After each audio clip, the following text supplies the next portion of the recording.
Not going to tax the working man? How about an extra £1,500 a year, if not more?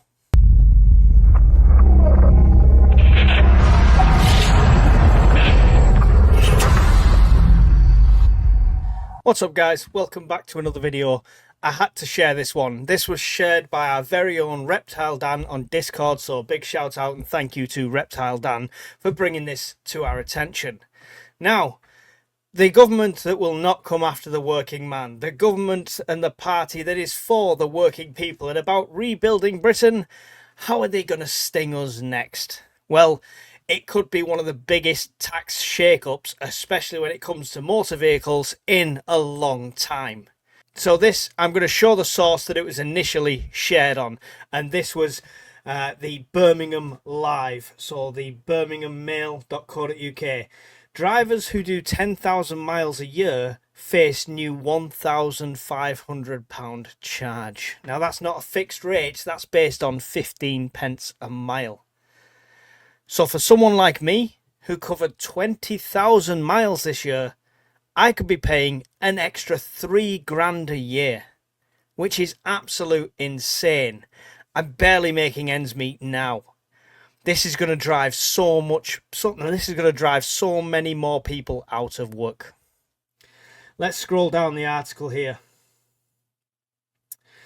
So they're saying it's being considered.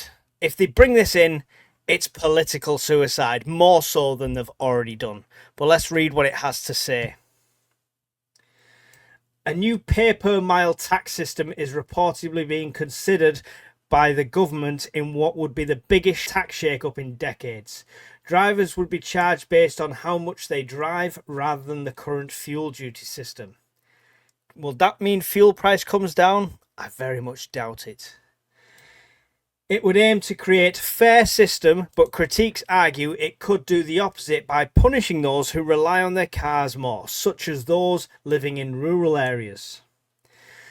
There have been suggestions motorists could be charged as much as 15 pence per mile, with an announcement potentially coming in November's budget. This isn't next year, this isn't in 4 years' time. November's budget. The average driver covering 7,000 miles annually would face a £1,050 outlay in this scenario, while those who do 10,000 would have to fork out 1,500. Someone like me, 22,000 to be exact, the miles I've done. It's just absolutely ridiculous, to be fair. There's no way I could be paying over £3,000 on top of everything else I'm already paying. Unless fuel's going to come down to next to nothing, which I really can't see that happening. If they take the tax off, the garages and the fuel companies will just add it on as profit instead. There's no way they're passing that saving on to us, and if they do, it'll be a tiny percentage of it.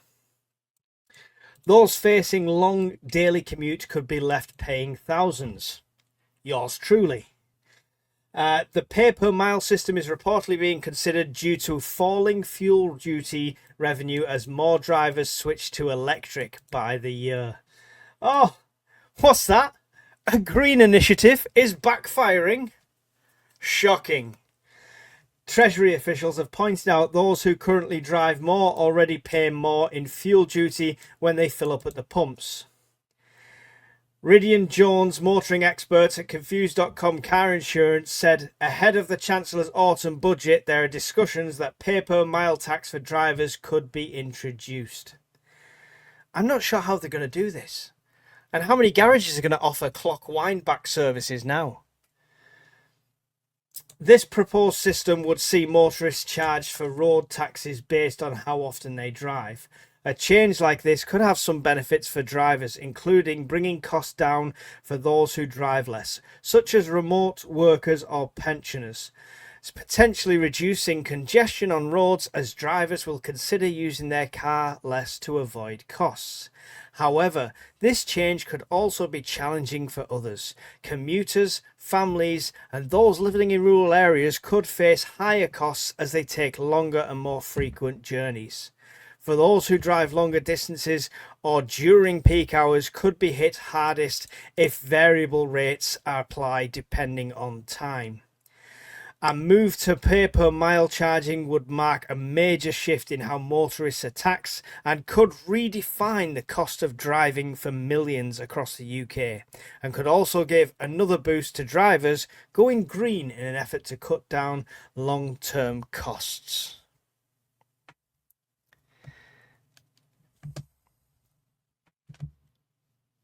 I've lost my fucking mouse. There it is. So many questions, not enough answers. Obviously, this is saying that it's a proposed scheme at the moment. None of us is going to know what's happening till the November budget is out. And we will be watching that really closely to see how screwed we really are going to be. But if they bring in this, so many questions. How do you police it? How do you enforce it? How do you track that? Is it with an MOT? Is it a yearly charge? Is it going to be like the insurance things where you've got to have a tracker in your car? So as well as digital ID, they're then going to track every single one of us and our movement. You might think it sounds ridiculous, but have you heard something more plausible when it comes to this government? Top this, as well as a £10,000 raid on UK homeowners that Racheal Reeves is going to do. This could be the most damning budget this nation has seen ever. At least during wartime, when times were hard, we all pitched together and we knew the reasons why. The reasons why right now is an agenda beyond anyone's comprehension. And we're looking at a collapsed economy in the next 3 or 4 years if things carry on under this Labour government. I, for one, am shocked at this. But please, please take it with a pinch of salt, because we don't know until it's actually announced. It's scary, and if they do it, I'm going to have to rethink my entire job, genuinely. Because at the moment, my commute would add at least £3,000, if not £4,000 a year on top of my expenses. After my bills and everything like that, I don't have that. I genuinely don't have that. Where do they think people are going to pull this money from? I get in the long term, companies might catch up. They might have to. If my company wants me to go in twice a week, they're going to have to pay that 15 pence per mile. That's the only way I can see it working, genuinely. But again, it's difficult. How do you track it? The reason they've done it on fuel duty is because it's easy to track, right? The amount of fuel that goes out, you're paying at the pump, you're paying at the source. Surely we already pay that in the extortionate prices of our electricity. Or when we use a supercharger as EV car owners and it costs us £55 to charge our car. Surely they're getting their cut out of that. I really hope this doesn't come into play. Let me know your thoughts on this one below. I'll be interested to read the comments on this.